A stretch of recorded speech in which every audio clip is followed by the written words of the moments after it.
Good morning, chaps and ladies. This is Jason Weed off to a stellar start here, 184 Diablo Court.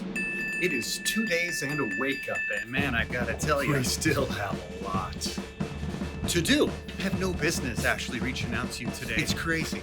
I'm certainly not going to be able to edit until we're out of here. I'm supposed to be gone by November 30th. Does that mean that I am supposed to be completely empty and cleaned out by November 30th? Or is that my last day? I think I'm in denial. It's not all this is my stuff per se. Still a lot to do. But I have one of the greatest resources I have ever known, and that is Denon & Doyle. It's helped me out with so many things over the years. Having a box truck at your disposal to move things to storage and your new studio is something. There is an update on the studio situation. I might make that a different vlog entirely. In fact, that is the case, but I have a place.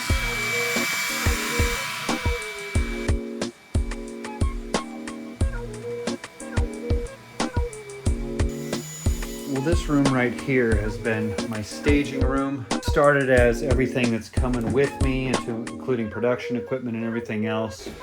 For the first time ever, I've gone through all my paperwork and filed it appropriately. These are my drawings, current projects. Those are big hefty piles. You can't file them in a file thing. It seems like all of these items are trying to tell me something. I have all these tablets and journals of ideas, and I have tons and tons of letters from people who wrote me when I was in the Marine Corps. You think about how an email or a text is so easy to do. When you open up an envelope that's addressed to you, stamped, sent to the post office, and you take out 4 or 5 pages of writing, it's like that was a lot of work.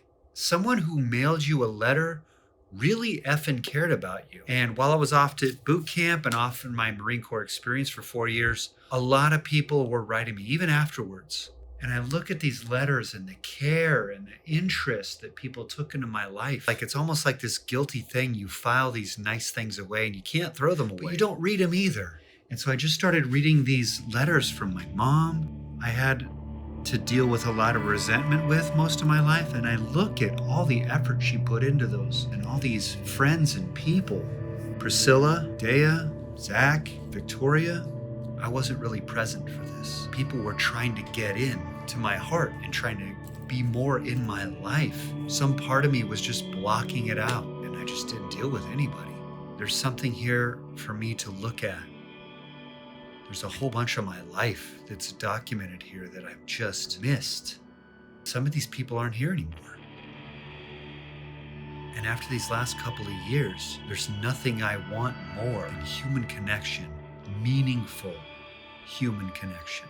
I wish I could go back in time and embrace this, but the best thing I can do is sit down and take the time that they took and just take that in. Their effort deserves that. I think I was supposed to see this. I think there's certain things that I do need to toss out and leave behind, but requires my review emotionally and mentally. There's a part of me that just most of my life was running from love, running from family, running from people who cared about me. And so many people who in my life, people showing an interest in me and me being weirded out by that. Why do you want to know about me? I'm just this guy. A lot of people wanted to know more, get closer, maybe have a beer.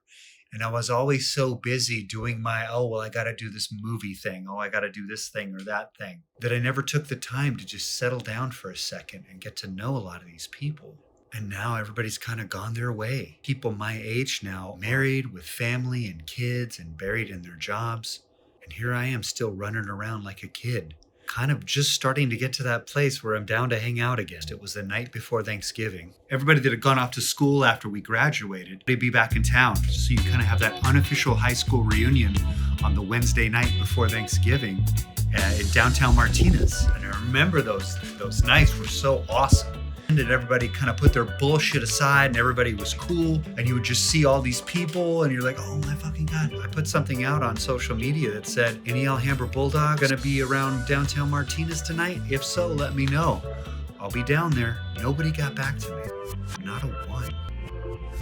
It made me wonder what an oddball I must have seemed to be throwing that out there, as if everything was the same, as if we were all still free to do whatever we want to do.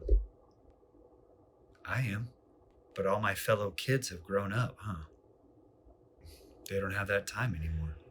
I didn't do well in high school at just about any capacity. I was a freak. I was scared of death and then trying to hold it together and trying to keep it all together as if I'm on top of shit.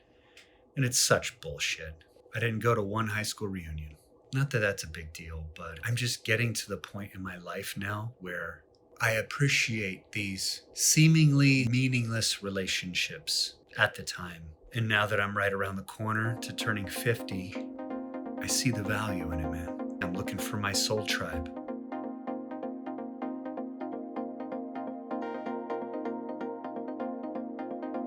Thank you for listening.